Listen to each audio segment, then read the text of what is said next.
So, are we here?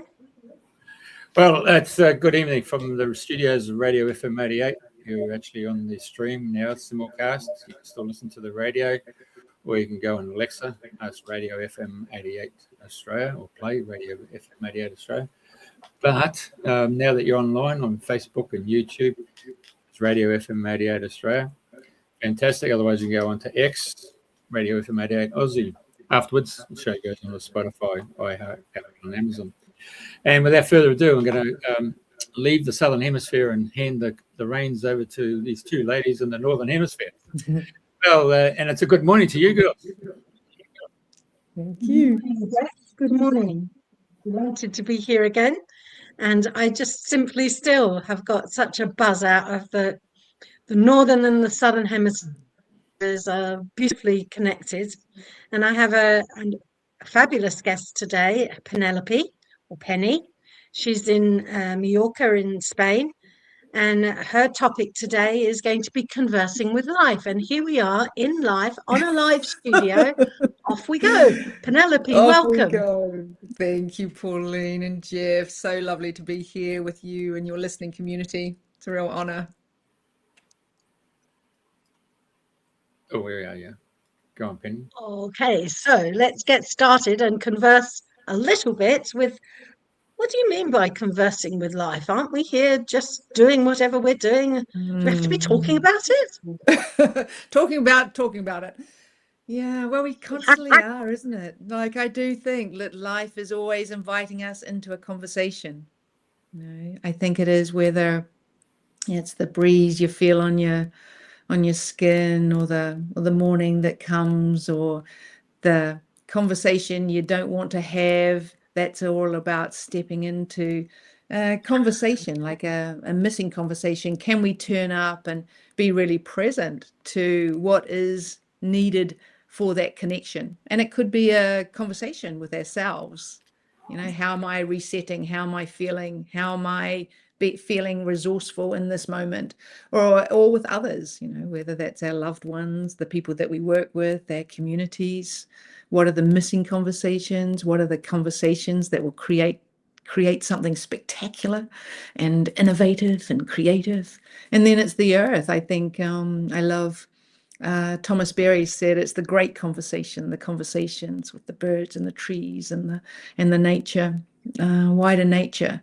And so there's an invitation there always. And some people have very, very incredible powers to communicate. We see that with the telepathy tapes, or we see that with animal or plant communication. So it's there. It's and always inviting us in. It's just paying attention to that. And I'm curious about that. And I created Earth Converse because it came out of a long history of my career. I say long, you know, like that's. So I started up in sustainability. I went into leadership.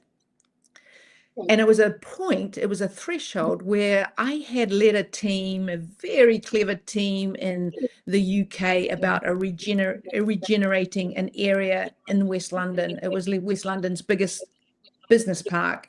And it was like, how do we regenerate that? And experts from, you know, all different fields. I had my iconic, you know, urban planner, Peter Hall, at the time. There was a financier, there was an environmentalist. They had a huge team, and we created this great strategy.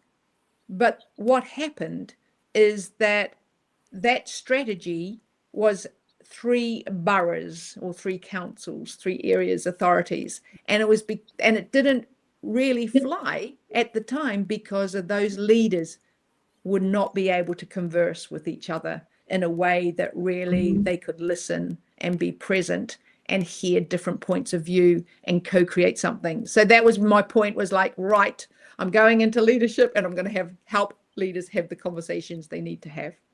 And then, so I've done that. And then increasingly, I realized that it is about the wider conversation with Earth. So that's what I'm about.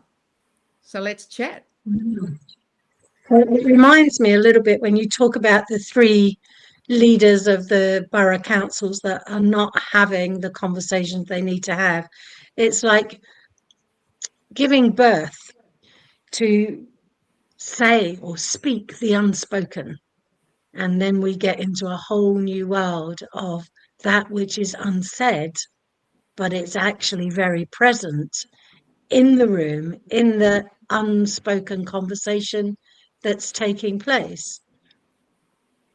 Oh, yeah, it's so true, isn't it? And you know, where the courage, like actually, and it's a felt experience, isn't it?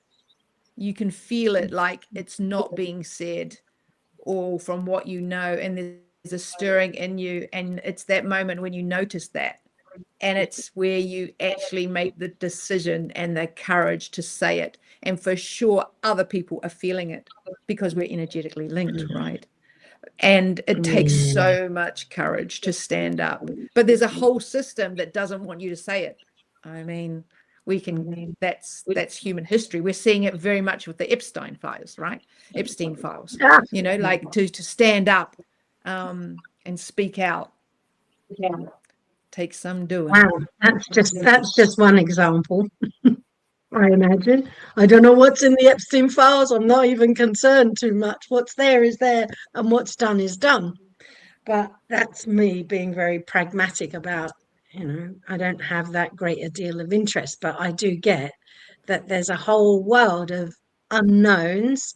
I think I'd Well, rather essentially, yeah, Charles Eisenstein, I love his writings, and he wrote recently about that actually it's the biggest things than, you know, Kennedy being shot, but actually what it's unraveling is the system behind it, and also the things that have been kept out of our knowledge, like telepathy, or the things that go on, or what we, you know, like actually what is, you know, communication with other beings. So there's a whole unraveling of that. And he also says that, you know, there's a Epstein, there's part of him in us, and that actually if we go into that black or white or things like that, that if we can't elevate that conversation to actually look at restorative justice and actually look at the world we actually want, so it's dreaming a new dream. Yeah, exactly. That's what we have to do. We are Homo imagines. You know, we've got this incredible cognitive ability. Yeah, that's a term from Bill Plotkin's partner, Janine Haugen. But I love that. That's it. You know, we can do that. And yeah, where other beings can do that too, in terms of anticipate. We've seen that in Pavlov's theory, plant medicine. But yeah, that's a great way of looking at that which nobody particularly wants to look at. It's a part of us that we don't want to look at. Yeah, we're all one, right? At the end of the day, it's all parts of us, you know. So I think that, yeah, I think that's interesting. That's a really hard pill to swallow, though, isn't it? Yeah, definitely. I have to say, my take on it is that money came out of nowhere to finance Mr. Epstein, and the honeypot traps are always set by state-sponsored operators. We've seen that with bloody James Bond, or, you know, every country has it. I mean, and I told him about the French where they blew up Rainbow Warrior, it's still state-sponsored. But somewhere along the line, they've actually gone and controlled various sectors of business and religion and politics, to the point that what would be normal common sense is not, and even the judiciary, it's not coming across as common sense, and it's been subjugated to manipulation to the ends of, well, that's the issue. Who's really benefiting from it all at the very end? And my feeling on it is that it goes to a little country there in the Mediterranean that seems to get away with a lot of, well, genocide. That's my take. Where are you saying? I'm saying that, if we're going to name the country, I'd say Israel is benefiting from the fact that what happened with 1,200 of their indigenous people, to the fact of over, 40,000, 60,000 across the world were taken out. That just defies imagination, and the fact that the world didn't stand up and step up. Yeah, and that's continuing. Yeah, and it seems to me that they were the people who can make the decisions were compromised. And obviously, for England and the ambassador for Australia and the ambassador for Norway all stepping out and resigning. The former Prime Minister of Norway stepping out, being arrested. The rabbit hole seems to be this chock-a-block full of people who've been caught in the honey. Yeah, something supporting that system, isn't it? Like it's something that, it's the collusion, isn't it? I mean, I remember a wonderful, it's a phrase from one of my, what do you call them? Supervisor in terms of coaching leadership. What are your areas of collusion, delusion, collusion, illusion, delusion, and I think that he goes, ask yourself that daily. And I think that that's really powerful, because it's how are we under illusion, put the wool from our eyes, and actually are we colluding through our non-action or our action? And that's at an individual level, and it's a systemic level, isn't it? There used to be an ad on TV from McDonald's, and it was about kids. And, in the playground, and we'll take you back to your home at Riversdale there, and there might be like a school of about 50, and you might be coming home, going to lunch, and they say, let's play King Orsini or Red Rover or something. And so they might say, well, I'll pick you, Penelope. So you're the fastest runner in the school, and they let you run, and they'll pick you all the time because they're going to let you run and wait till you drop, because you'll just keep running, and they'll be able to pick up the weak, and then build up their whole gathering of people who they're going to pull you down because you're the strongest, but they've weakened you because they've got you to run, keep on running up and down, and they pulled you in. And so in the McDonald's ad, it comes and says, pick Pauline. Why? Because her dad's going to take us to McDonald's after the game. There you go. Yeah, that's all tribal, isn't it? Yeah, it is. And yes, it is. But we want our freedom. We want connection. We want to desperately belong, and we don't want to be cut out of the tribe.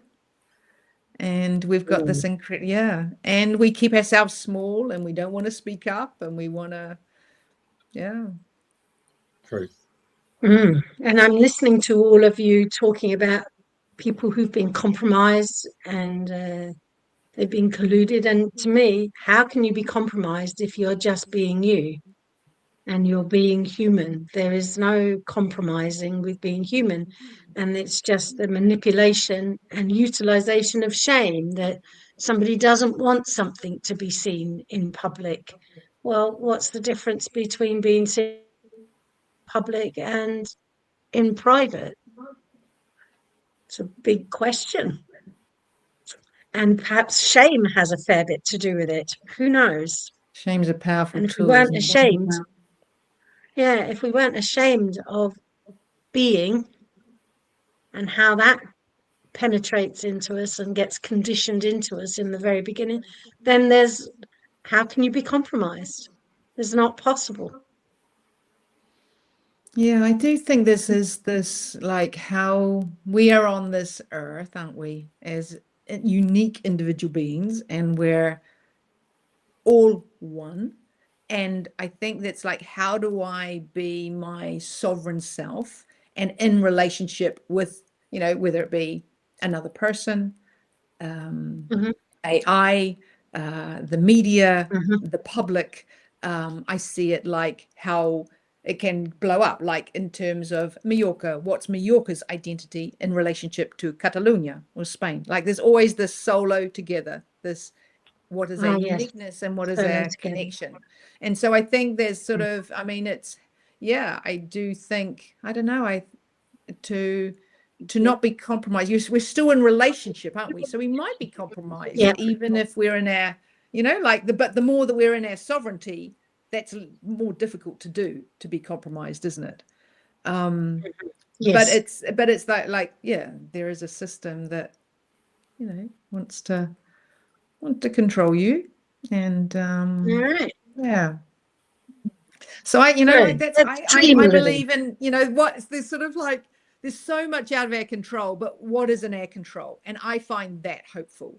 I think that's the only thing we can do. So that's my whole leadership mission, is to help people feel into that resourcefulness, into that. And so they can truly be in service to the wider people and planet.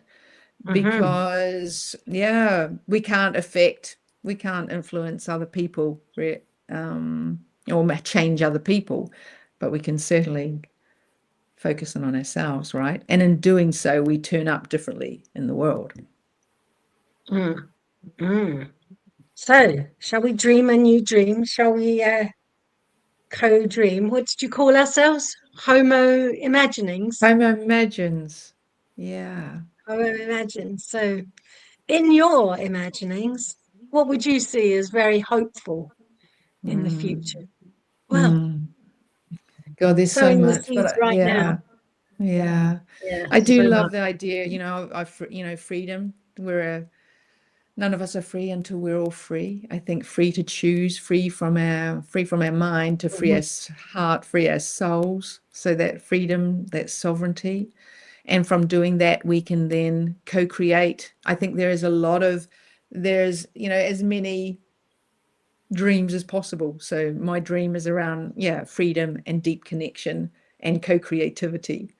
I think there's things like, a peaceful world, or a creative world, or a just world, a regenerative world, all these things. But fundamentally for me, it's that combination, that we can sit in that paradox of our freedom and our connection. And so when we do that, it's really what's possible. What is actually my potential? So actually, in terms of like telepathy, or oh my goodness. Take a look at that, dear. I know, yeah, just where she came from. Oh my goodness! Like tumbleweed. Hello, dear Riversdale. This is where.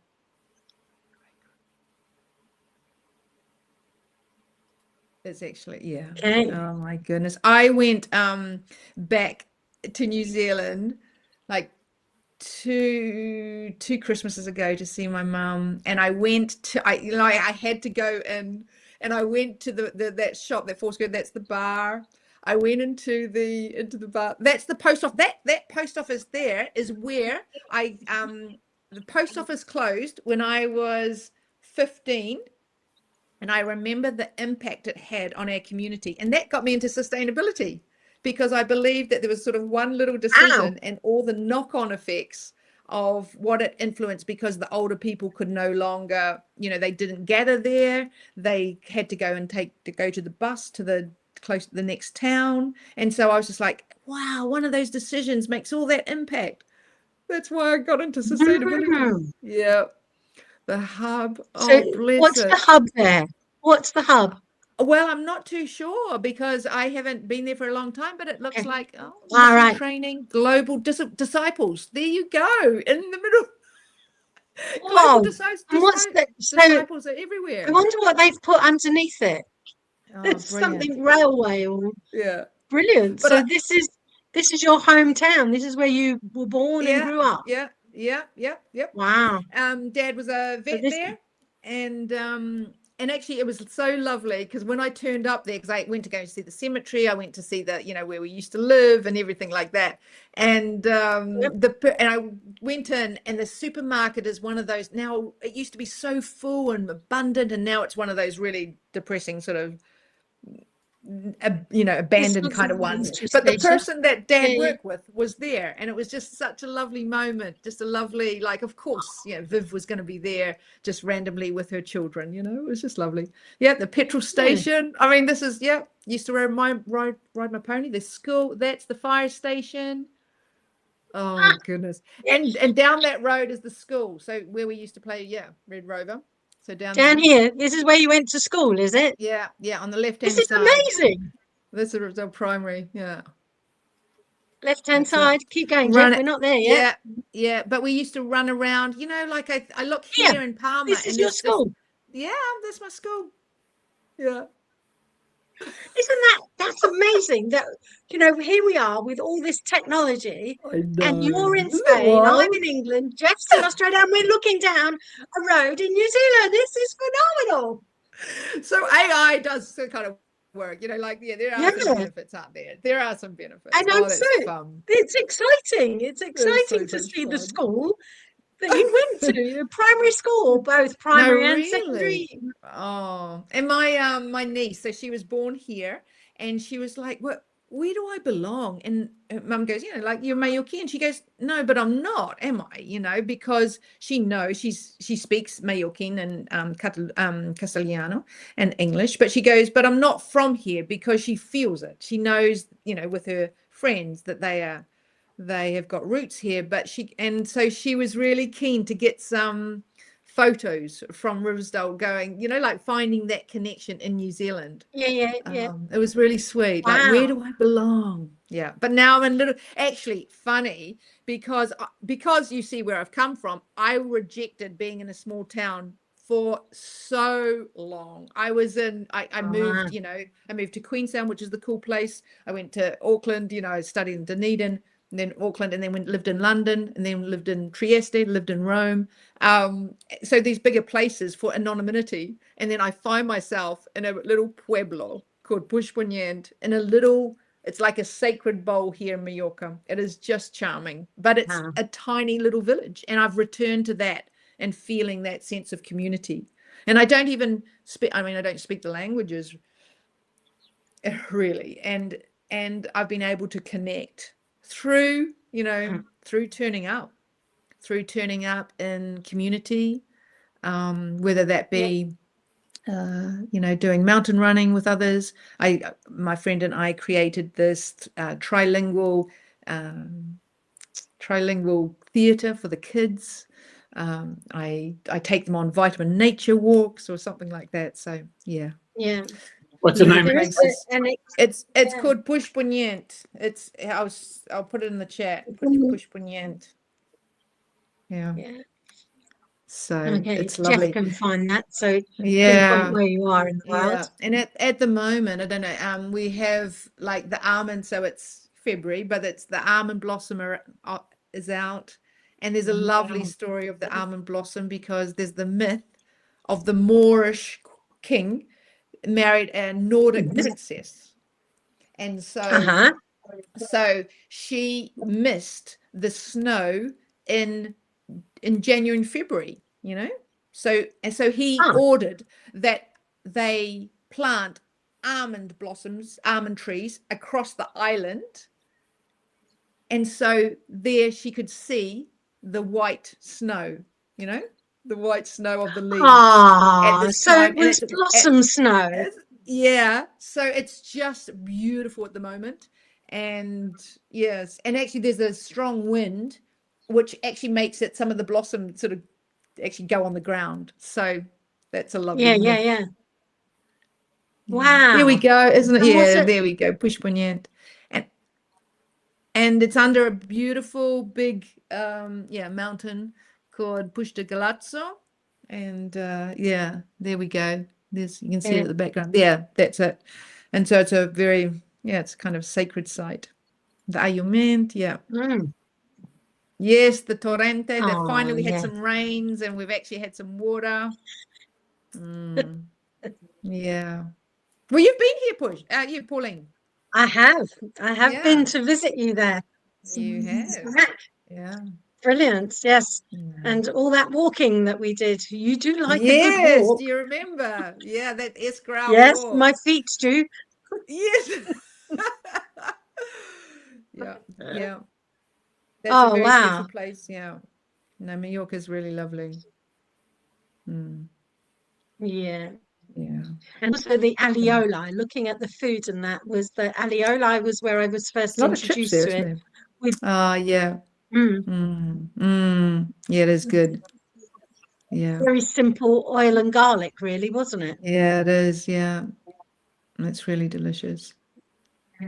Yeah, that's his Wow. plant. Oh, so we've had a trip down your Isn't it? school days, Yes. Lovely. and Connecting now our here you worlds. are from, What was that? yeah. I What did said you we've say? had a trip down with Jeff's help down to when you were at school, Yes. your growing up days, your early Yes. years, your early Yes. Well, now imprint. my early imprint. Well, that's where we Yeah, met, didn't we? At the early this imprints is in where you and Scotland. I met. Yeah, the Which is, Kingdom of it just Fife. reminds us of those fundamental years can, influence us, and we can make a choice of, releasing. You had Manai here on on the last week. Mhm. So, where we release that and reinform with a memory, a vision that we want to keep. And so that's empowering, right? Yeah. Well, I love that. It was so joyful for me to sit because even though we've known each other for so long, I haven't looked at, well, the primary school that you went to. This is a treat for me. Yeah. Oh no, this is Mallorca, isn't it? This is Yeah. back where you are now. And that beautiful idea of blossom, almond blossom creating the snow. That's Yeah. very quaint. Very, very quaint. Very So what are romantic, you isn't it? doing these Yeah. days? Yeah, What am I romantic doing? and quaint, and I love it. Yeah. What am I So what are doing you these doing these days? days with Moonai? You're working with Moonai, are you? Yeah, so we met about 3 years ago, and it was a lovely synergy. And we would walk and and talk and what have you. And she came on one of my experiences called Solo Together, which is like a micro vision quest. It's a little bit of my tradition is in the background of vision quests, which is the little bit of the walkabout in a way, is that it's Mm-hmm. what humans have Mm-hmm. always done is to for their own inspiration, connection, and belonging, they detach from day to day and they go out into the wilderness, solo, fasting, to bring in a vision. And then they come back with their gifts and and they come back to the community. So I do that. I do a little mini version of that. And Munai went on that and she said, what you do is very, very simple, but very profound, because it is actually just inviting people to be in silence, in solitude with nature. And so so she had an idea. So she with it was called Gateway to Your Essence at the time. And then she went into this original intelligence. So she's brought a team together and we run these retreats. So I bring the nature-based leadership perspective. And so, like, for example, our next retreat, which you talked about, is about release. And so there are ways that we can co-create with nature to help us release. And so, for example, I use the example of my niece and nephew. They go, I take them out to the mountains, they go, can we scream? Like going out to nature by ourselves is a sacred space. It's a private space. Nature's not going to judge you for whatever you do. So there's practices that we can call them like self-generated ceremonies where you embody what you want to do. For example, like screaming out there or, throwing stones. I want to release that belief. And so I get a big boulder and I throw it, and so it's enacting what you want to release. Or there's things like, I invite people, maybe it's just breaking a stick. I want to break that habit. So when I think of that, I not only think about my intention, I physically do it. And so our body remembers, body remembers sound or the physicality of that. Or like, there's a participant last year and he really struggled with giving up smoking, and it wasn't part of his identity. In fact, it was like it's a real health issue, particularly for him, given his lungs. And so I invited him to bury his that fear, bury that habit. And he literally did put his his tobacco in the ground. And there's something really powerful about that. So this is what I bring into the retreats. But Original Intelligence is just I'm a collaborator with Original Intelligence. It's a wonderful team, and I'm really excited about seeing the team and Munai's vision of the world coming. And really excited. I follow her books. Her books are going to come out. She's got incredible offerings. I'm really excited about that for me. But alongside, I've got my own Earth Converse. So I work with leaders and organizations at particular thresholds. And so that's what I do. I can elaborate on that. Do you want me to elaborate on that? You can. I'm intrigued. Did you follow up on the man who buried his cigarettes or his tobacco? Yeah. How is he these days? Yeah. He's given up. He's Has really he actually literally buried it? Yes. Has he buried that habit? Yeah. Brilliant. I mean, Brilliant. I remember smoking back in the 20s, and I remember going, actually, it was changing the space for me. I moved country, moved town, and also it wasn't part of my identity. So I think that when it's not the identity, the dream you have for yourself, you can easily, it's easier to give up to a habit.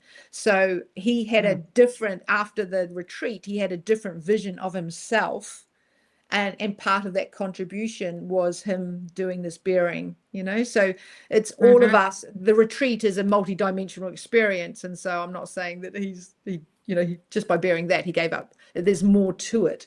No. To It reinforce was that. a ripening process. Yes, exactly. And that was the ripe moment.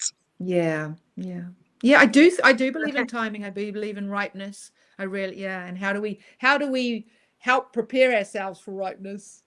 And Munai talked about that, didn't she? The retreat's really amazing. We do this liver detox, so the facilitators do it too. It's we walk the talk. And there's just processes and unpeeling of the onion, the releasing. Yeah. To prime ourselves for ultimately what we can really dream. Yeah. So the releasing creates the space for the invitation for what's new, for the new dream to come in. And it can be substantially different to the last incarnation. Exactly. Yeah. Okay. So tell me, what helps you? What sustains you? How do you feed yourself, but not physically, in a non-physical way, in order to be able to do this work?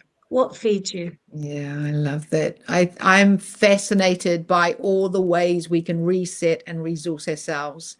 That's part of what my real offer about that. Once again, how as our own, what can we control, and what can we do? So I have a meditation practice. That's what I started really in terms of my own parallel leadership journey. Vipassana meditation. So I have continued that for many years, and that has helped resource me in terms of slowing me down, helping me see my thoughts, bringing in compassion, a sensitivity. So in fact, from that, I was able to then connect with nature in a different way, because I had this sensitivity through meditation. And so my nature-based practices sustain me. So I am every day out there, or connecting in a way. Even if I am in a city, I will find that. In fact, you can do it right now, can't we? We can honor the air right now, the sacred element of air right now. We can, or the saliva in my mouth, honor water. I can feel the heat of my body. Yes. And honor the fire. I can feel my body in contact with the chair. I can honor the element of earth, so I do these, so Vipassana, nature-based practices, and there's just a multitude of that. And then I think sustain a great, whether it's a great conversations. I love great conversations, and thank you again for this one, you know, like, so there's that. I think I've started a wisdom workout, which is just like an online inner gym. Each week I invite people to come in and just sort of, to anchor themselves. And I think these are acts of self-leadership where we reflect on the week, and then what do we want to resource ourselves in for, you know, resource to the next phase. And we talked about like habits, and I would say that I have, you know, a multitude of habits, from waking up to greeting the morning to saying goodnight to the night, like in terms of little practices on a day-to-day level that bring me into presence and connect me with the sacred, because life is sacred. And so I feel like I'm earth conversing throughout the day, because I can connect with myself, have a conversation with myself, others, and the earth. And so that's what sustains me. Yes.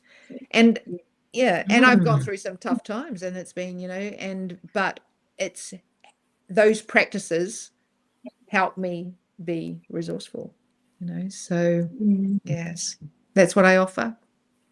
I offer to myself, and then of course I can offer that to others with integrity. Yes. And so it sounds like there's a whole world of conversation that's beyond words. It's not about forming words, but there's, like you say, the elements, the earth, the fire, water, air, everything is there if we choose to tune into it and recognize that a conversation doesn't have to be what we're doing right now. There is a conversation, but it is our conversations. It is as if you're sitting right next to me. You happen to be in technology thousands of, well, good few hundred miles away, 800 or 1,000, I don't know how far away you are, but you are sitting next to me, and the connection is real. It's always lovely. Yes. Yeah. It's amazing, isn't it? That felt, you know, energetic. The more I get more sensitive, and the more I know about like energy. I mean, you two are more versed in energy than I am, but I feel it, like I feel that the truth of that, you know. I don't yes, it's a felt experience. Might have studied physics a little bit when I was younger, but there's this connectivity. Yeah. And to remember that. Jeff's interlude with taking you back to, just because he happens to be in Australia, he's here in this conversation. He's in the room together. Yeah. Together, solo. Yes, exactly. Solo together. We're always that. That's the dance. That's the dance. Yeah. Yeah. Yeah. 1,501 miles, mate. It is. Oh, what was that? 1,501 miles. I just thought it. Is it? We've already done it. Well, he and Google are a font of all knowledge. What's it between here and Brisbane? What's it between Mallorca and Brisbane?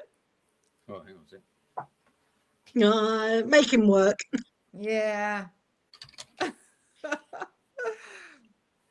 take a sip of my olive tea while I'm 1 day, 2 hours. Wow, look at that. Incredible. Yeah. So you could be there how many hours? 26 hours. This time tomorrow. That's direct. Oh, Yeah. Two more stuff. That'll be either with Emirates or Qatar, you know, airlines. Yeah. Oh, I'd love to go and see Mum. Yeah. And one of the things I like about Radio FM Australia is that it is a community radio station, but it's the world. The whole world is the community pulling together. And this is just a fantastic example of, we can be in 3 different countries and still very connected. Behind me, there's a picture of Glastonbury, the tour at Glastonbury, again, another sacred site that just beams and pushes out, I think, beauty and love and silence to the world. And it's become a very important place to you, right? I've grown very fond of it, yes. Yes. I really do think about these, like people in place. And I like the idea, somebody said that if you really resonate with somebody, it must have been a past life as well. And I like that idea. Could be. Yeah. But our connection, how do we connect with the place that we're here? And I mean, you were talking about your dream, and it's really interesting. It is. It's like at our doorstep. And so that's the thing, isn't it? What can we do with ourselves and with what's right here in our world? And that will have a ripple effect, of course. And opportunities here, where we can have that local but global reach. I mean, that's phenomenal. Yeah.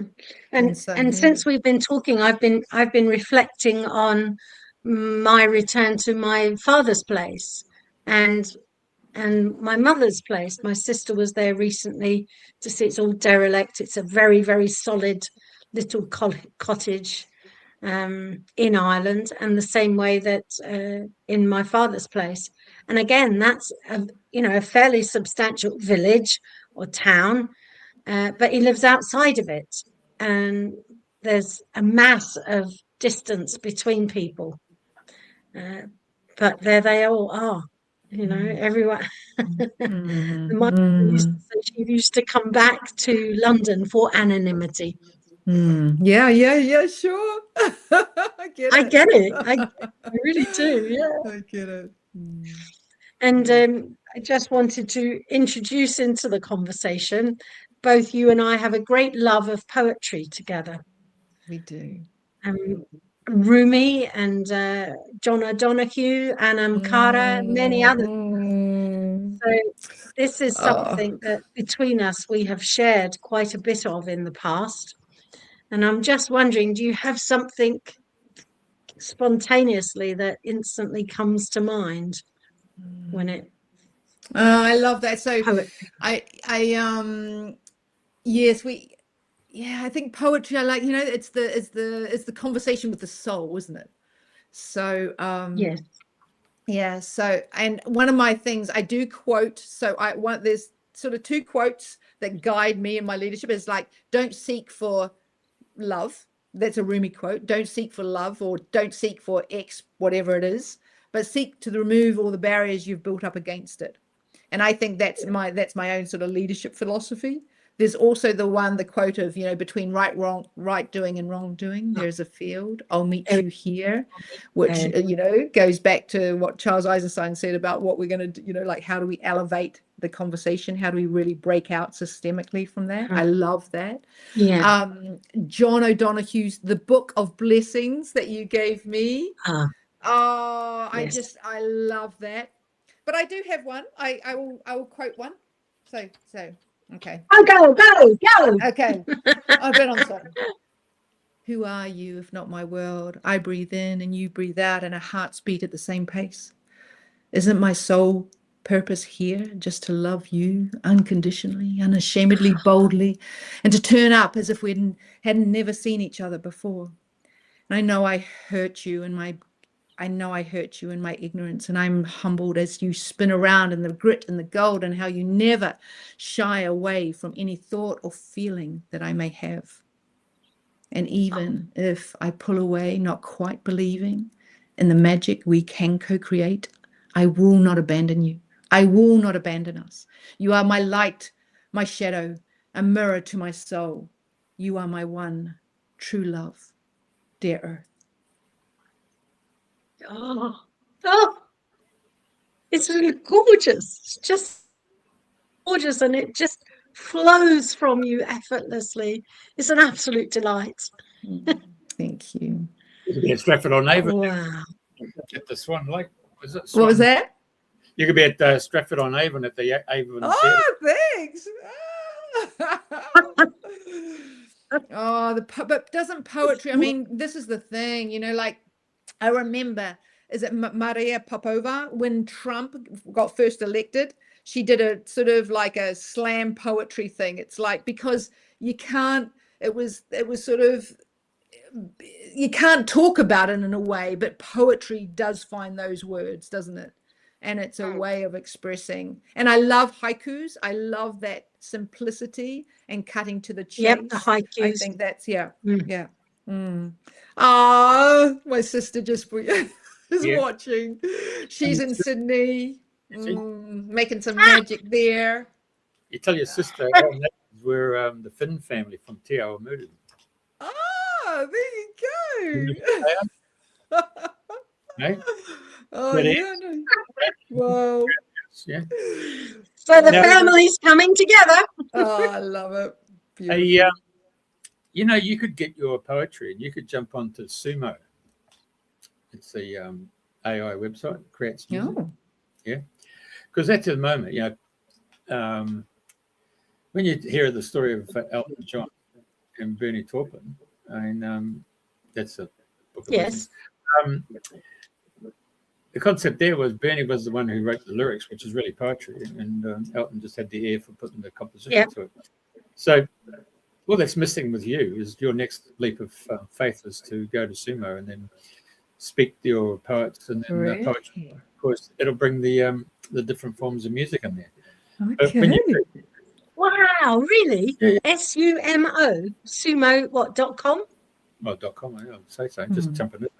I'll have a look when we finish. Just find Sumo. Wow. Yeah, like you just have to put in a beat, boom, boom, boom, you know, like 4/4 common time or whatever. Amazing. And it'll produce the music, and then you put the different instruments. But you know how we had that chat last week off air, and I said, just if you're going to do it in 4/3/2. 4/3/2. What do you mean? Okay, 4/3/2. Ah, yes, 4/3/2. Yes, 4/3/2, is that a magic number? Yeah, well, actually, it's a frequency. Original, I know what you mean. Yeah. And of course, I can't remember if the Italian or the French had 4/3/2, and the other one had 4/4/0. So I can't remember which one it was. But the Americans took on board 4/4/0. Yeah, and I think that was because of Rothschilds. Goodness. Yeah, Wow. and it had something missing to it. It wasn't able to resonate. There's always a mismatch in it. And you know, one of the things I've always wanted to do is to put my poetry to music, and I've not been able to find. Well, there you go. Jeffrey, do you know that she's got her poetry? Has Pauline talked to you about her poetry? Yeah. Well, there you go. A little bit. Yep. Yep. Now, while she can talk for England, she doesn't really talk much about the poetry. It's Michelangelo. Whole book. It's just sitting there waiting, right? Yeah, Michelangelo doesn't talk. Yeah, it's been sitting there. I mean, it is on Spotify and poemhunter.com, but yeah, I've got things to play with now for the rest of the week to see what happens with Spo. Brilliant, brilliant. It's another great joy to have invest in. Fantastic. Make any song you can imagine. Make a house song about quitting your job. Actually, I think I went to a birthday party recently and they had created it, but they had put the words, and it really was something else.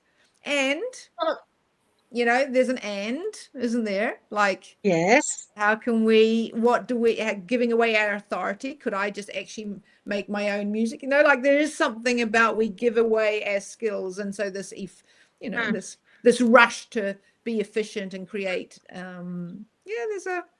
It's nice just to check in with oneself. Yeah. Oh, Suno. Well, there you go. The idea of poems to music has been brewing for at least 30 years. So there is a ripening moment. There you go. Yeah. There you go. Maybe it will come to pass. Who knows? But I've seen what some of the earlier AI have done with my poems, and the voices are just awful. So I did my own voice on Spotify at some point in the past. Yes. Yeah. Claim your own voice as you're doing it now. Now, Penelope. Yes. In Australia, we would have put you Penny. Yeah. Yes. I do have. Yes, I am Penny in New Zealand, and Penny most, but in some countries it sounds. When they say Penelope, you're in trouble. Hey, or Lady Penelope, you know. Yes, thank you. Hey, this is me right out of left field. Because of your mental stimulus, would you be under Aries? Are you an Aries? Yes. Yeah. Into that. The second Yes, I'm one an Aries. is your love. What's your love language then? Is it quality time? Yeah. Ooh. So you got What five else love. you got? No, you got your 5 love languages, but Yeah. acts of service, gifts, touch. Yeah, words. Words Yeah, of quality time. Yeah. Mm-hmm. What makes you say that? No, just because last Wednesday we had our American show on, which is on a Wednesday morning, but it's actually Tuesday at 7 o'clock in Florida. And the guest we had was a guy called Brent. He was an engineer at MIT. I'm getting I'm getting the feedback. Have you got to speak? I have, yeah. It might be mine. Yeah, it's coming. So he went 6 years MIT, AAA's. Anyway, he got into writing the first website for Sony PlayStation, and then he got into gaming. But when he got into serious health concerns because he wasn't looking after his body, and then he ventured into the whole area of the holistic healing and looking into the whole concept. Being a scientist, he said, it's already been invented. My job is to pull it apart and then put it back together and see if I can improve it. He took first generation spiritual stuff. There's some feedback. There's a lot of feedback coming back. Still there. You might have YouTube on or Facebook channel going. I'll turn this off. Yeah, so Any better? Yeah. Oh, we'll check it out. In the first generation, he called it massage, mantras, acupuncture. The second generation was in theta. And the third was observing the human body and its emotional state. And how he learnt that was the master that he went to see. He put him on rollerblades at Venice Beach.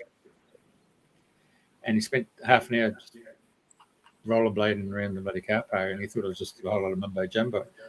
But the guy explained every aspect of his body movement, told him where he had actually triggered off aspects in his body, which affected his whole. So, listening to you, and I think, okay, this is interesting because you love to talk or you love the conversation, so that's a real headspace. The question, and you're really working on the emotional level by getting grounded.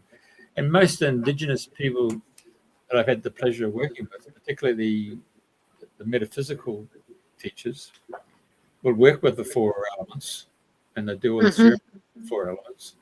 And it's about being grounded and being in balance. So your love for the freedom of thought, and then bringing that consciousness into the body and then embodying it into the earth is your journey. And it's and most people would say, oh, to go and have a chat with Penelope, it's you're going to get into a real serious conversation, and then you'll sort of miss out on the emotional hearts. That's what he was talking about. It was the emotional heart that he learned was the most important thing, and Gen 3 or 3rd generation healing, and it was quite a profound conversation. Yeah. And I'm thinking, wow, you're in Spain, you're in the island there, an island to yourself, and you got away from New Zealand, from the mountains to the to a form of culture.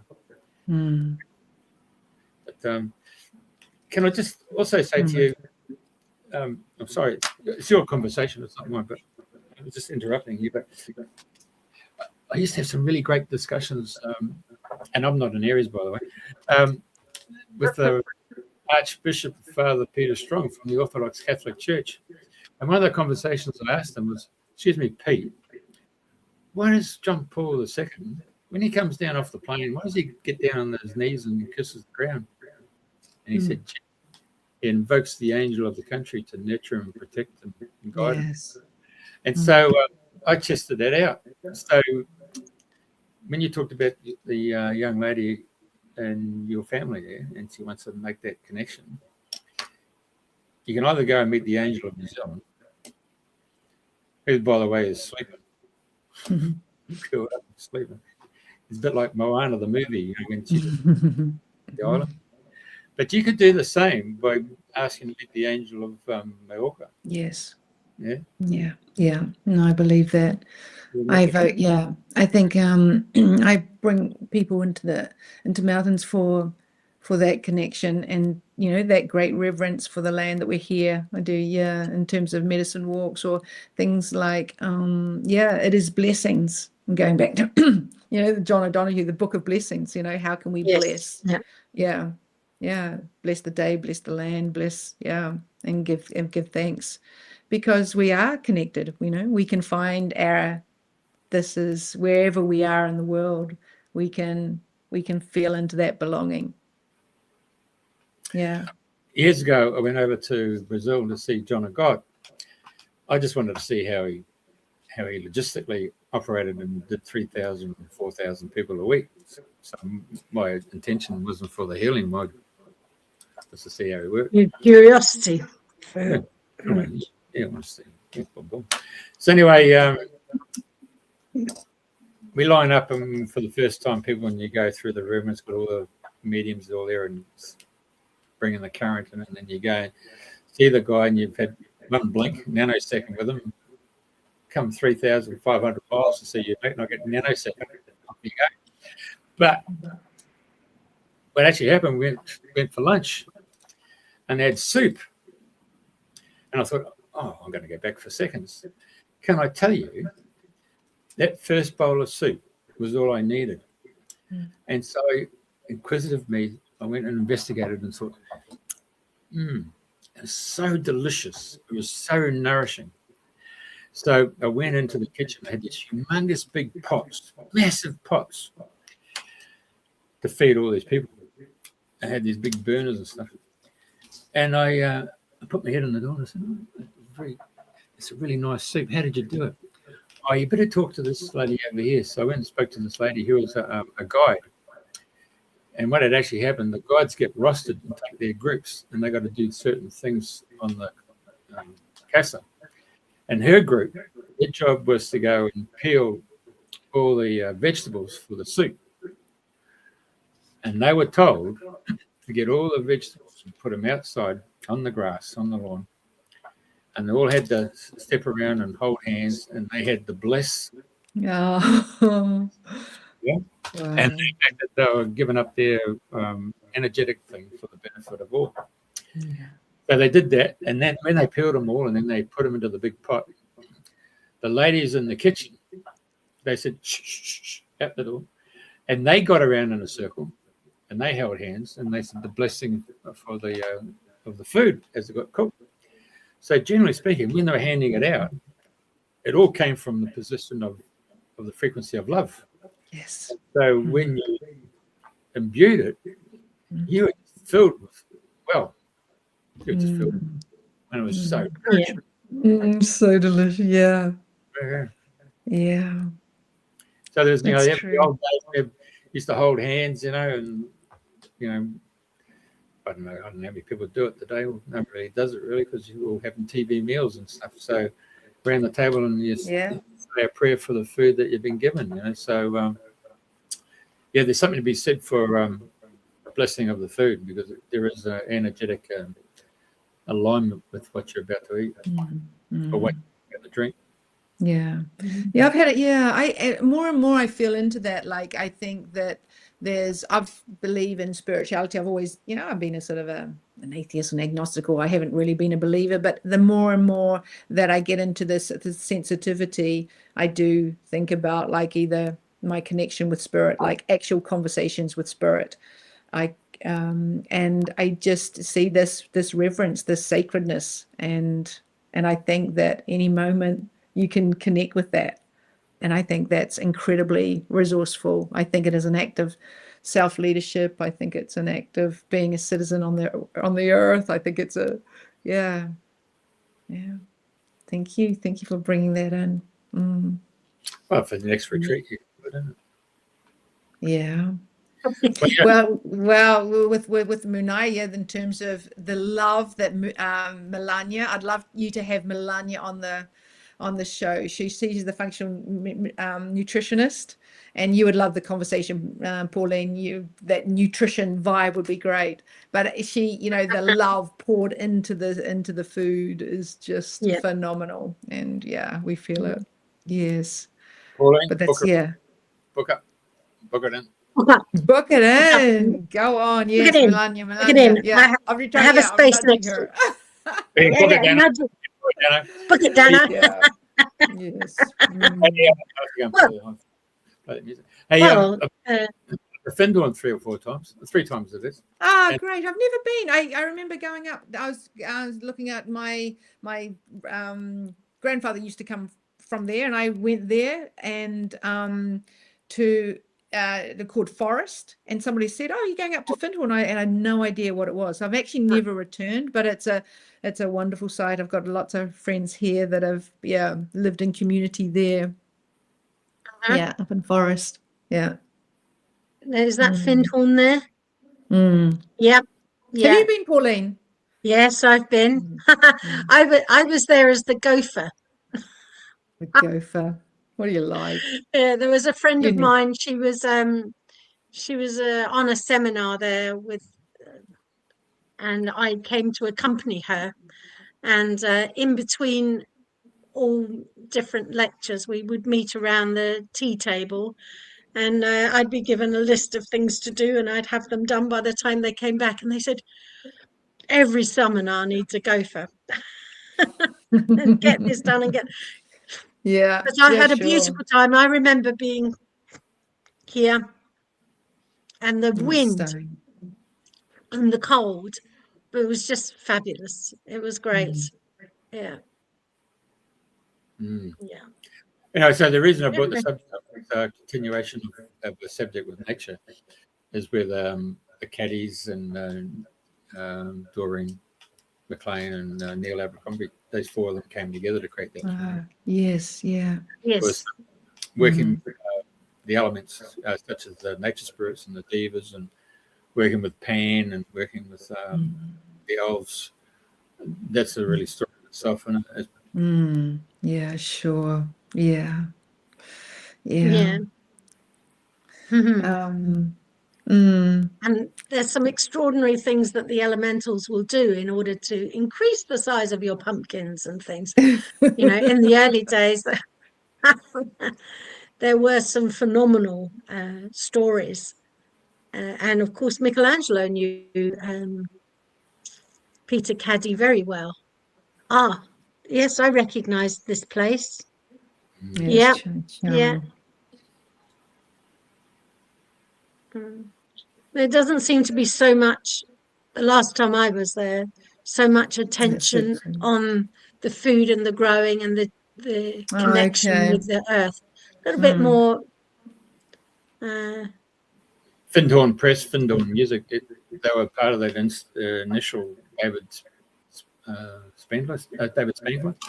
He was the second generation. He came in and he sort of brought a lot of that stuff in. This is a meditation room. It's built underground to the point, they've got the earth on top. Room and all that. But gorgeous. The sound is very dead when you go there. The tone is so earthy. It doesn't get the resonance going. But anyway, so there's no echo. It's like a natural anechoic chamber, is it? It's just dead. It's so weird. Okay. Yeah. I don't know. Yeah, dead or alive with that with that container. Anyway, so that was really interesting. So what's the other one? Talking to the mountains. Play the Hall of the Mountain King. Yeah. I mean, like people talk to their dogs, why not talk to, the mountain, the rock, yes. I think in terms of how do we be in connection? What is possible? What is to loosen up our own sort of rigidity of what is and what isn't, and just I think engage in that, sort of more beginner's mind conversation, and feel into the reverence for life itself. Yeah. You pluck flowers? Do I? Yeah, do you go around plucking flowers and create an arrangement? And put them in my hair? Yeah, I do love foraging. I have learned, I've got this wonderful woman here, Uta, and she's taught me about foraging. And I think that's a lovely connection, very natural connection, because of the plants that are so accessible to us that, and then, like collecting them, identifying them, eating them. There is evoking that wildness and that sort of connection with the land in a really beautiful way. Isn't that what food? Often, medicine will be your food? Yes. Yes, it is, isn't it? I mean, yeah. And the diversity when, the wildflowers. And Pauline, you've, taught me this as well. We talked about that on my podcast. I had a podcast called Earth Converse podcast, our conversations and relationships with the earth. And even on your session, it's like your nature will prepare us for the next season. So absolutely. So at the moment, there's the sort of this kind of like little I don't know, it's kind of a bit of spicy sort of leafy things happening here to activate our winter, slumber. I don't know if you've got any ransoms or wild garlic anywhere around where you are, but there is. It's starting to poke through. The and that's absolutely so good for releasing the past and the hibernation that we've been in winter time, to prepare us, get rid of all and it would be so in keeping with your retreat that's coming up. And it's one of the most favorite things that I do, and I know precisely where they all are in Sussex, but a little bit higher up here, we have to wait another month or so for the wild garlic to be properly through. So and I remember listening to this podcast. There's this podcast, and this person in New York City, and she's foraging. So this is the thing. It's like it's a beautiful connection point wherever we are. What is possible? I love it. Yeah, and often those plants are overlooked because they're not seen as they're in the wild, or they're on the hedgerows, or they're just seen as weeds. The dandelions, for instance, they're coming. Yeah. The dandelions are coming. Yeah, sure. I noticed Penelope's wearing black, so winter is still around. It is. It's actually, yes. It is. It's kind of colder in my house. There was a beautiful day yesterday, so it's at that sort of like it could go either way. Yes. Yeah. Still got the polo neck on.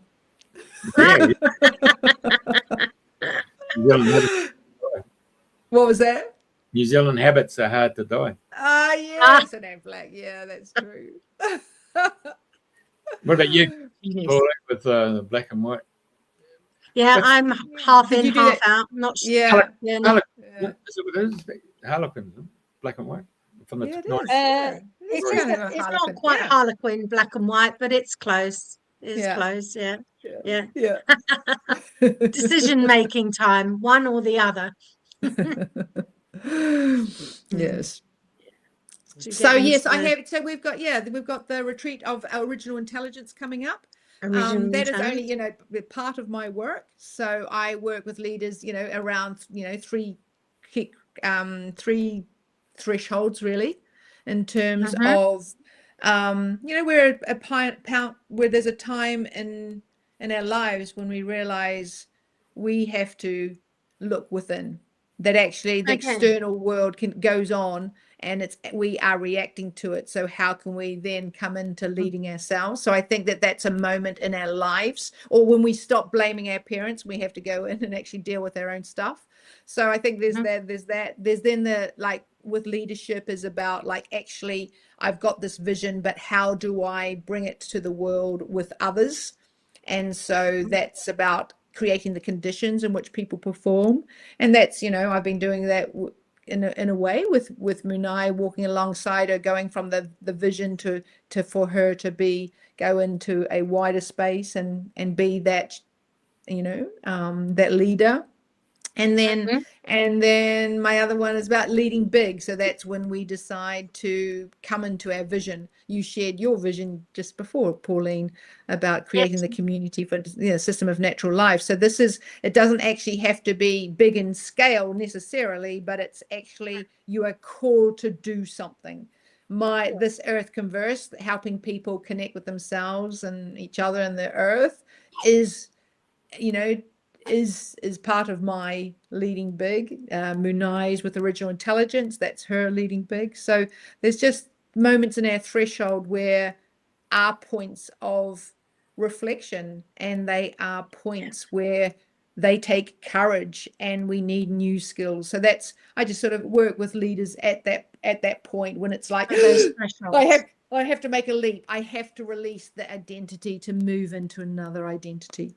So and working and collectively, is that not what we've done or are doing still, where we have the year of the snake, where we've shed the old skin, and the year of the horse is coming in? That's a very we're pivotal here moment. that's we're here. Get rid of those skins. Yes, but this is the thing, once again, where I think, like, how do we release? And that's a beautiful, going back to the mythology of Munai, is that how do we release? And then how do we then reinform? So what do we replace with that? What is the dream we're bringing in? And I think that we are astrologically supported at this time of, the year of the horse. I mean, tomorrow there's Saturn and Neptune. I'm not an astrologist, but I do trust the astrologist who is saying this is a phenomenal point in civilization. People are talking about a civilization reset because Saturn and Neptune haven't been together for 6,000 years or something. I don't know the details, but story is, so I think it is like, how do we work with those energies? We might not even understand them, but they're there and other people do understand them. And so it's sort of like, how do we and from our conversation today, it seems to me that what you would advocate in how to navigate those is to go within, be more quiet, connect with the elements, the earth, the fire, air, water, and recognize that there is something more magical, more reverent than our imagined ideas of who we are. I think that so coming back to presence, whatever will resource you, whatever it is. It doesn't have to necessarily be the elements, but it's just sort of like what will resource you. And then and from that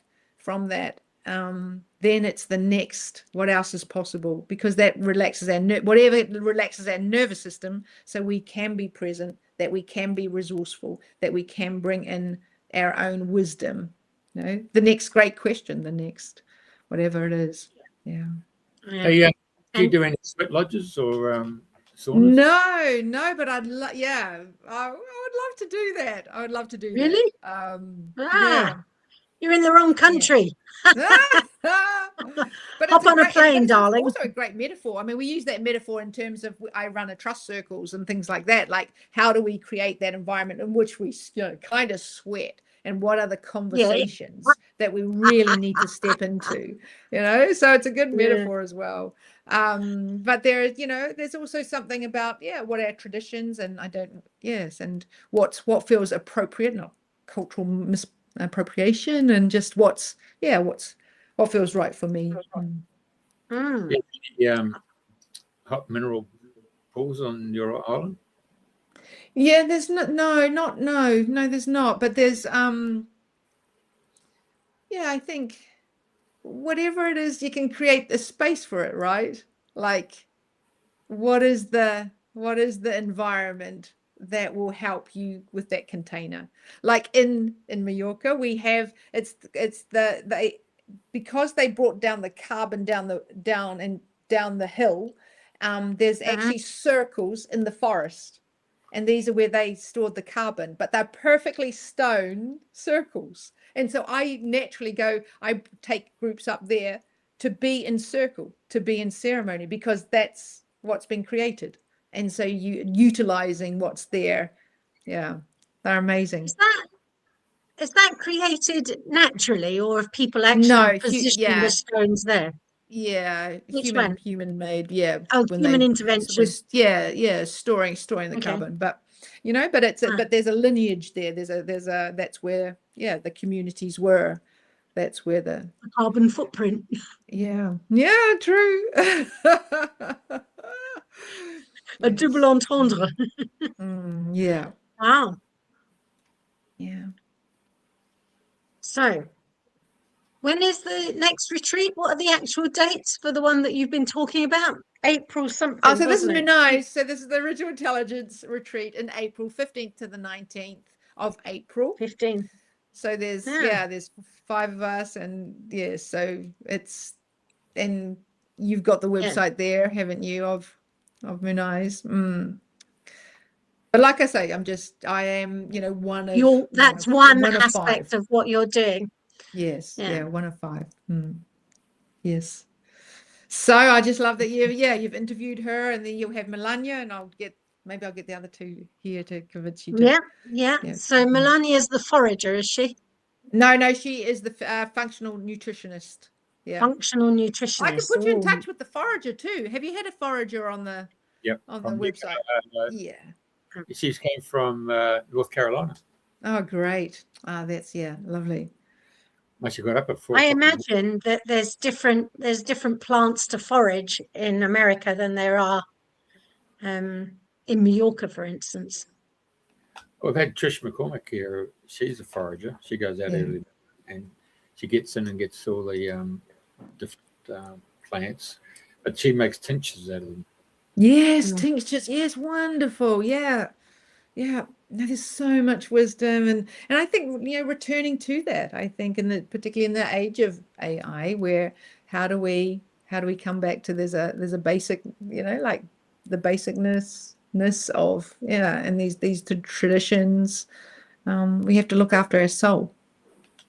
Yeah, and we have a connection with people that forage the Melissa or laurel or horsetail, and they boil them all up in copper pots, and they go back to a medieval way of alchemy, and it's all done, they're distillation, so they gather the vapors and of the boiling water with the herbs, and they just connect through a spiral connection, come down, condense them down, and they're all water based, so there's no alcohol in them. And there you've just got the pure potent information of the plant, and that's what we tend to use.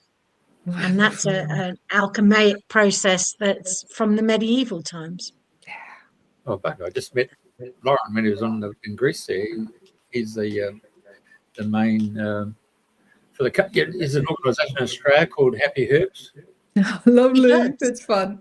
Yeah, they've got stores all around the place. So he's the major what would you call him? Chef. Brewer. Yeah. Brewer. Yeah. Happy herbs. He brews the herbs. Happy herbs. 80 different herbs. They sometimes have to import them into Australia. I'll look them up. Happy herbs. They're so fun. I mean, they are very happy. They can elevate one's mood very easily. But this is the wisdom of the plants. Right. What else do you want to talk about, or is there a question that we haven't asked you that you need to ask you? Is there something you want to talk about? Well, I guess you can ask me anything about help us out. What I do with with the people. I don't know. There's some examples, or or maybe it's just a natural ending. So okay. So bottom line is you're on this little island here. Boom, boom. So where do all your people come to for the retreats, where they originate from? Are they on the island, or they come from Spain? Yeah, in terms of the island or Europe, there's people being from Costa Rica, or so I think it's sort of what attracts people will come. There's goodness, now there is a direct flight from New York to Mallorca, so it's a very accessible.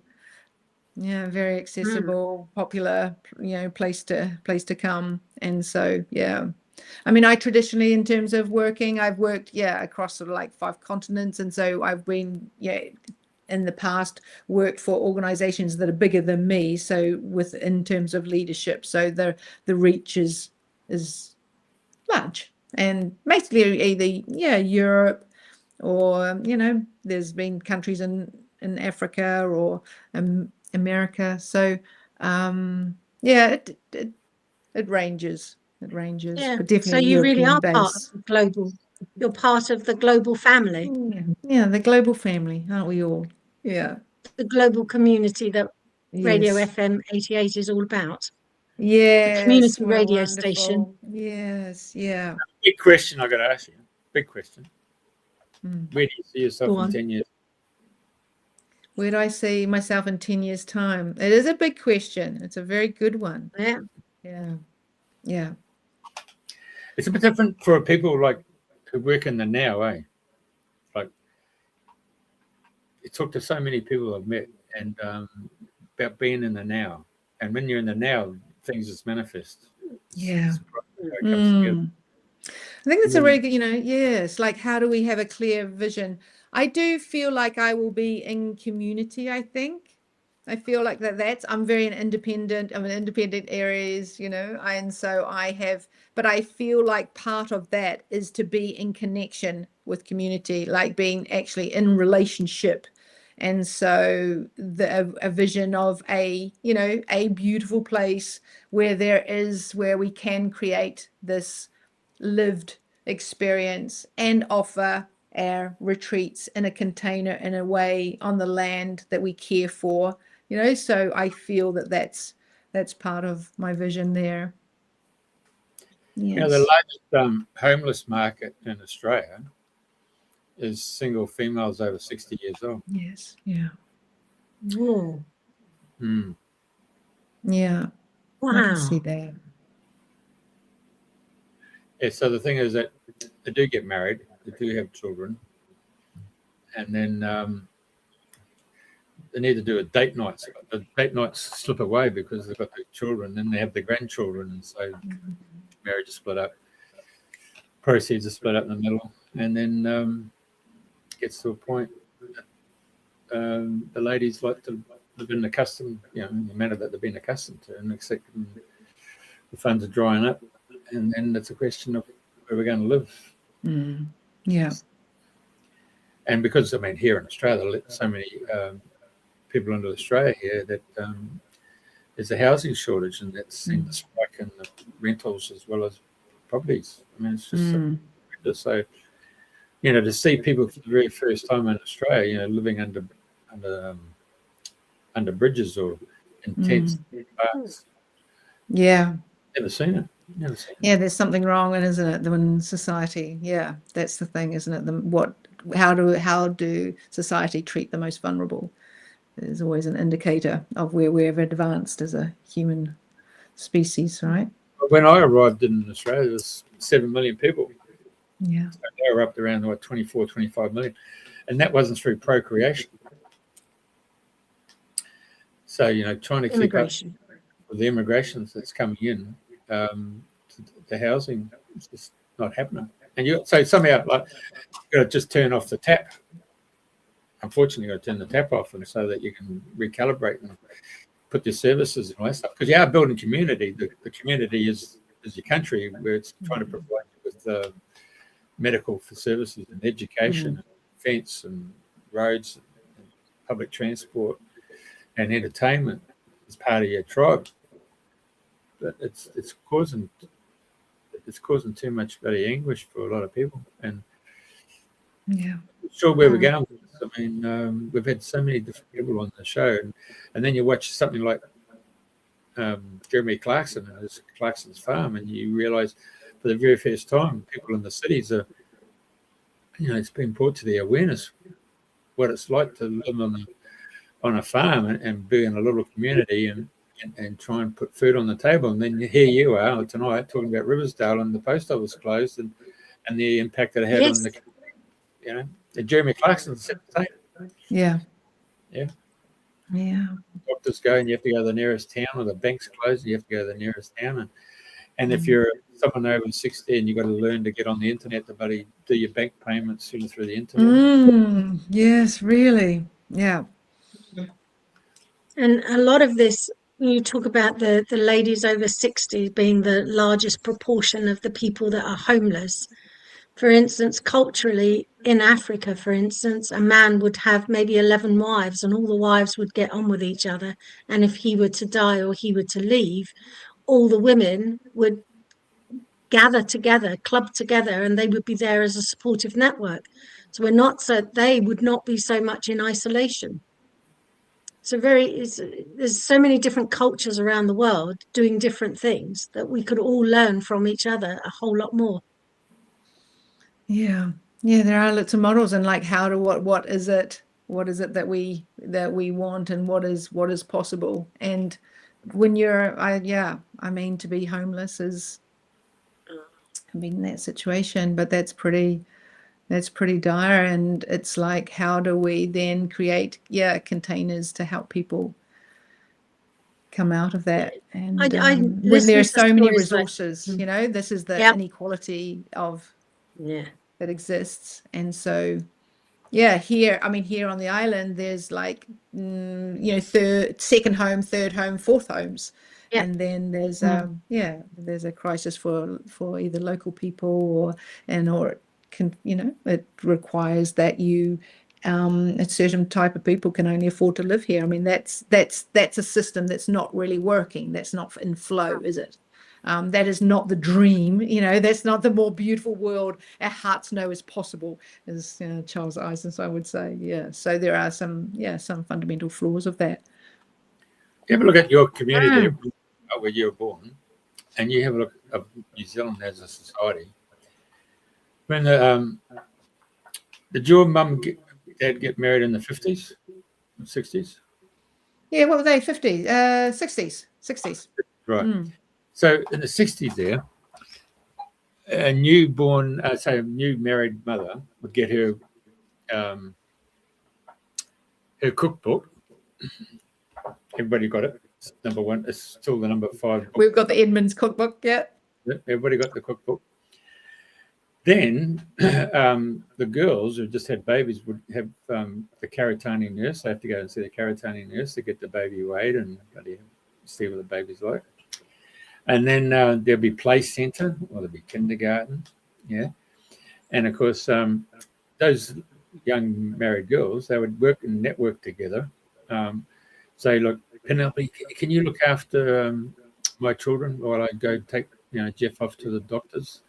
And so this whole little community of mothers all work together to create their community. And of course, I remember at Mum's funeral, I was given the dubious honour to give a talk about my mother. And I said to her, if any of those mothers ever said, Jeffrey Shaw, I'm going to tell your mother, I knew straight away, deep shit. Because they were their version of Windows and buddy texting, that was straight up. But you notice that when they work together and network, when they stepped into real estate, I watched them, and because the male would go in and get a property and try and get the sole agency, the female would go in conjunction and would share the cost. The nurturing of building the community. So, and then you had, in Australia we have the Country Women's Association, and in the UK you've got something similar, in New Zealand, League of Mothers. So, those females really grew and created the community, didn't they? And the males went in and built the infrastructure. And I remember going to our football club, and all the boys, all the men, or say it's all the men turned up with their girlfriends and their wives, and they build the put the footings in, and somebody had connections with bloody suppliers of padlocks or bloody windows and doors and stuff like that. So all the boys all clubbed together to build the nest. But the girls were all turned up, and they were all bloody bring out the teas and they bring out the sandwiches. And us kids, we'd be kicking the ball around, and that's how we got to know all our future mates who went to school, and then we built that school network. That's community, isn't it? Yes, So trying to gather that and bring that together in a world like Australia, where we've gone from 7 million to 24 million, and most of them have turned up, and we haven't had any cultural connection with them because we never went to school with them, because we just moved on or passed on to that part of the stage, because now you have your own kids, and then those kids then meet their kids, and then that's how you network. And then it's through sport.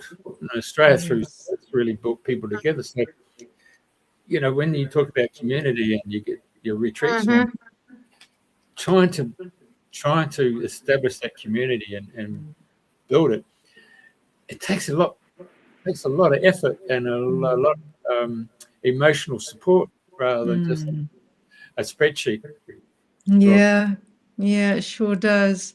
Oh, you've covered so much in that. I think it's the sort of the archetypal of the male or the female. The male is sort of the focus, and the typically the female wanting to about connection, about weaving those connections. I think it is about how do we help people in community to feel in and to be integrated? How do we do that? What it takes to build community. I mean, you've been doing it here with the radio station. I mean, it takes time, right? And building that trust. And well, actually, in Denmark, in Copenhagen, they did this workshop, and everybody came in, and they were all different colors of the spectrum and all different religions. And the facilitator said, how many have grown up with a mother and father? Step over here. Okay. Who's grown up with just the mother? Okay. Who stepped up with a father? Yes. Who's stepfather or stepmother? Okay. Now, how many of you have loved soccer or football? Okay. And so what actually happened? Everybody then changed position. Who loves steak? Who loves vegetarian food? And these people would move from these little eccentric groups, and then moved around until the point. Oh, well, I didn't know you like that. Did you like playing cards? You got a skateboard. So all of a sudden, there's these individuals from all different parts of the world in bloody Denmark and Copenhagen, and all of a sudden, by the time the 3 hours is up, we've all become mates and friendships, and that's a lovely example. Areas of commonality. Where do we connect? Where can we feel into that? Into the truth of that. Beautiful. Yeah. Well, there is a commonality in what you've just said, that each and every one of us has a mother and has a father. We wouldn't be here otherwise. Well, that's a fairly fairly good assumption to go with. At some level. Some level. At some level. IVF. Oh, yes. There's an egg and a sperm, right? There's that. That's another ball game, isn't it? That's a definite. In England, it was Louise Brown was the first IVF baby in 1978, I think it was. Crikey. Yeah. But even she had to come from an egg and a sperm. Yes. But we're lucky to be here. That's I'm very grateful participant in life here on this moment. We don't know how science has gone after they've cloned Dolly the sheep to cloning. Oh, yes. Yeah, Dolly. She's still around. And I do connect with the idea that we are on a threshold at the moment. That you talked about the 3 thresholds that you look to in your leadership, but globally, yes, as a species, we're on a threshold of letting go of that which is no longer serving us. And you talk about the homelessness in Australia, or I see that in India or Israel. This is not serving the greater good of humanity, other than to move us away from where we are now and to recognize there is a better way.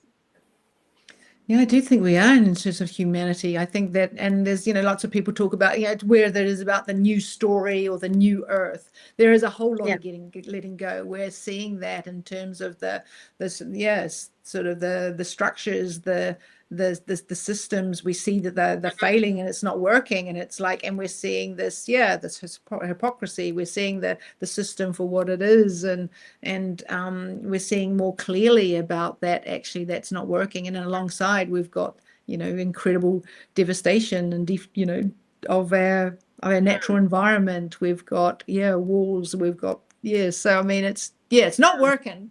We could do better, class. Do better, said the teacher. Could do better. I do think, but this is the power of actually, what are we? We are co-creators, aren't we? Yeah. So we are. We're not just passive, and so even in day-to-day life, we're co-creating. But if actually we're into, what is my heart saying? What is the truth of that? And what do I want to? How do I want to bring in my potential, my gifts, and how do we connect and co-create together, and what is possible in creating that movement of consciousness of humanity at its best. Yeah, I found that when it comes to conflicts, the conflicts are those of ideas, and if you like, ideas of how it should be. But what you're advocating, going back to the elements, if we find our common ground, we can move through any kind of conflict, because the common ground is greater and bigger than the idea. Let go of an idea. Yeah, and there's possible it's a really good futures. idea. There's futures, isn't it? So there's a sort of plurality of that. It's not just one single idea. It's actually what is else possible, and the acceptance of other ways of living and other ways of being. Yes. Right. I mean, it's come. I'll tell you what, I'd be based on the Mr. Epstein. I'd just go to anybody and say, I'll give you amnesty if you come forth and shed light on your role and what you've gone and done, and you see it's a dramatic process that takes place. Yeah, I mean, it will be interesting to see it unfold. But there are, we have to be accountable for our actions, right? Yeah, and and how can we learn, like in our personal life, when there's a crisis and there's what is the learning? How do we go forward? I mean, that is interesting at an individual level or a collective level. How do we, rather than sort of that shame or sort of like once again. Yeah. Shame, now they've been compromised. And as Babaji says, there is no saint without a past and no sinner without a future. Yeah, I do, so let's get on with it. Yeah, let's get on with it. All right. Yep. It seems like an apt quote to be finishing up with. Yes. Thank right. you. Thank you both. Yep. No saint without Thank you for the trip down memory lane, and thank you my goodness for listening into this. And, and thank you for creating community. Thank you. Yes. I'm a conscious one of that. It's brilliant. It's so good to see you again, Penny. Yeah, same feeling. Yeah. Thank you very much, darling. Ciao. Yeah. Yes. All right. Bye-bye. Ciao, ciao. Ciao. Bye.